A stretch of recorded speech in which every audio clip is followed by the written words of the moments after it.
Assalamualaikum warahmatullahi wabarakatuh. Alhamdulillah. Wassalatu wassalamu ala rasulillah, amma ba'd. Ahibati fillah, kembali kita berjumpa dalam panggilan-panggilan Allah untuk orang-orang yang beriman. Ilmu yang tidak diamalkan itu seperti pohon yang tidak berbuah. Ilmu yang tidak diamalkan kelak akan menjadi penuntut yang dapat memberatkan kita pada hari kiamat. Quran ini menjadi syafaat buat kita, yang belain kita pada hari kiamat kelak. Di kuburan juga seperti itu. Di padang mahsyar tatkala melewatin sirat. Namun Quran tersebut dapat menjadi penggugat dan penuntut yang menakutkan. Di surah Al-Baqarah ada panggilan Allah agar kita meninggalkan riba. Panggilan yang ke-15 nih berkaitan dengan masalah riba lagi, yang berada di ayat 130 dari surah Ali Imran. Ana akan bacakan. A'udzubillahi minasyaitonir rajim. Ya ayyuhalladzina amanu la ta'kulur riba ad'afan mudha'afah wattaqullaha la'allakum tuflihun. Yang artinya, wahai orang-orang yang beriman, janganlah kamu memakan riba dengan berlipat ganda, dan bertakwalah kepada Allah agar kamu beruntung. Ahibati fillah, Allah menghalalkan jual beli dan Allah mengharamkan riba. Yang udah dapat nasihat, yang udah tahu, yang udah ngerti, mbok ditinggalkan. Allah mengatakan, "Faman ja'ahu mau'idhatun mir rabbih fantaha falahu ma salaf." Barang siapa yang datang kepada dia peringatan dari Allah, nyampe itu penjelasan bahwasanya kerjaan dia haram, riba, nggak boleh, lalu dia resign, dia berhenti, bagi dia yang sudah berlalu. Wa amruhu ilallah, urusan dia ada di sisi Allah Azza wa Jalla. Wa man 'ad, barang siapa yang kembali, udah dikasih nasihat tapi balik lagi, fa ulaika ashabun nar hum fiha khalidun, maka mereka adalah orang-orang penghuni neraka dan mereka kekal di dalamnya. Ahibati fillah, di ayat Ali Imran ayat 130 yang baru saja kita bacakan, Allah Azza wa Jal melarang untuk makan riba berlipat ganda. Akhirnya orang berpikir, oh, yang nggak boleh berlipat ganda. Riba itu ada dua. Ada riba nasi'ah, ada riba al-fadl. Riba al-fadl itu seperti beli beras 1 kilo, dapat beras 1,5 kilo. Kurma 1 kilo ditukar dengan 1,5 kilo. Ada tambahan, langsung tambahannya. Adapun riba nasi'ah, riba karena ada tempo waktu, yang itu akan menjadikan berlipat ganda. Awalnya mungkin cuma 11%, cuma 2,5%, 3%, 5%, akhirnya rumah hilang. 5% itu membuat rumah jadi hilang. Jadi orang-orang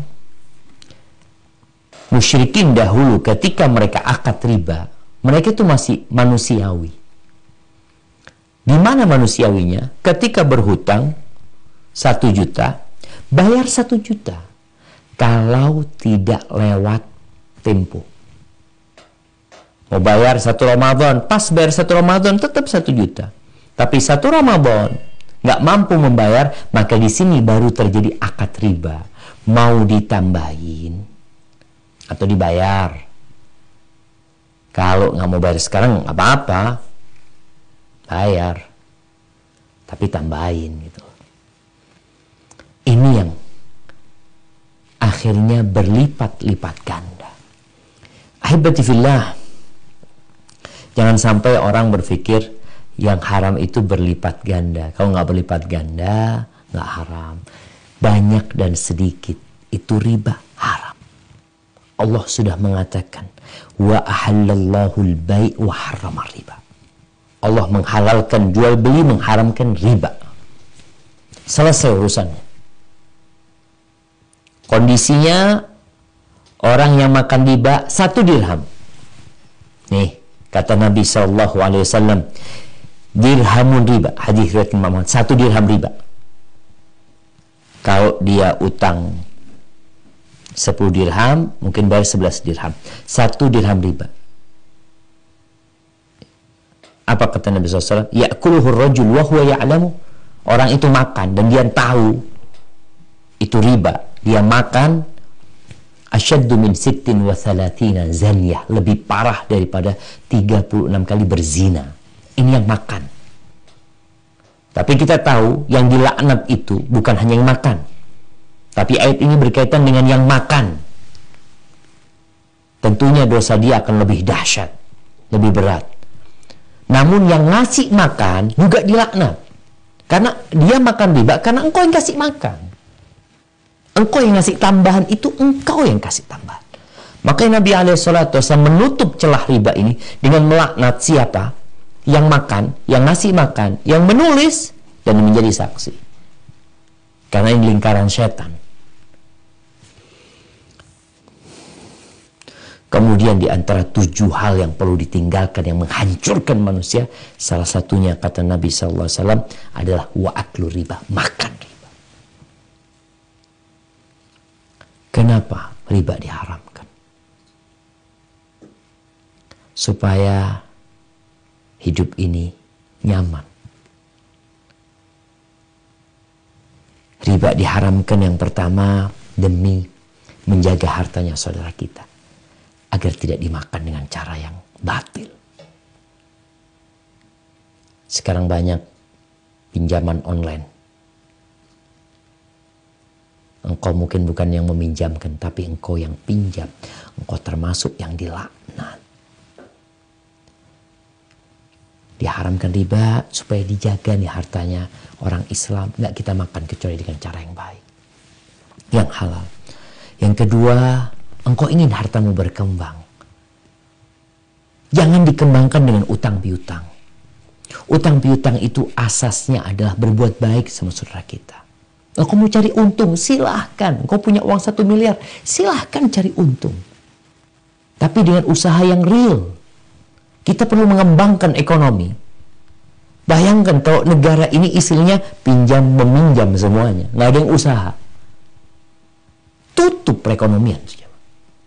Harus ada usaha real.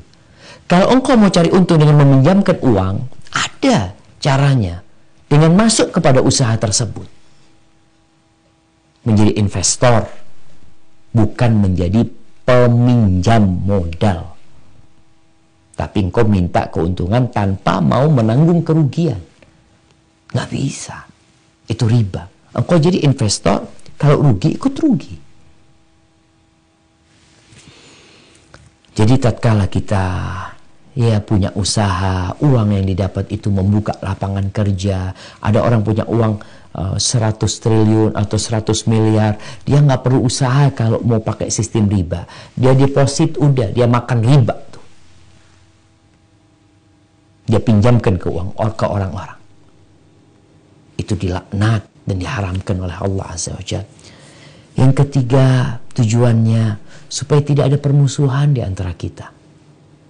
Kalau kita ingin hidup damai, Indonesia damai, tentram, hilangkan riba. Ini menjadi penyebab rusaknya hubungan antara sesama muslim dengan cara riba. Kita ingin kedamaian. Dan riba adalah kezaliman kepada saudara kita. Berhentikan hal itu. Nggak ada lagi cerita-cerita tadi rumah yang disita, keluarga yang diusir. Penyebabnya riba. Utangnya nggak seberapa. Tapi karena bertahun-tahun ya mau nggak mau. Kemudian membuka pintu kebaikan buat orang-orang beriman. Engkau ingin kebaikanmu bertambah, utangi tanpa riba. Ketika orang itu kesulitan bayar, kasih waktu, kasih tempo waktu. Engkau seperti bersedekah. Ini pintu kebaikan yang Allah buka buat orang-orang yang beriman.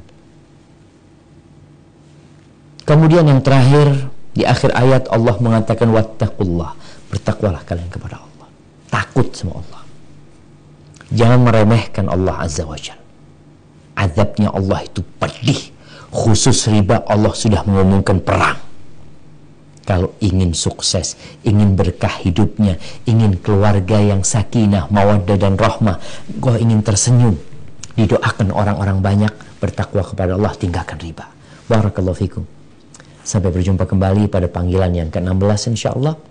Wassalamualaikum warahmatullahi wabarakatuh.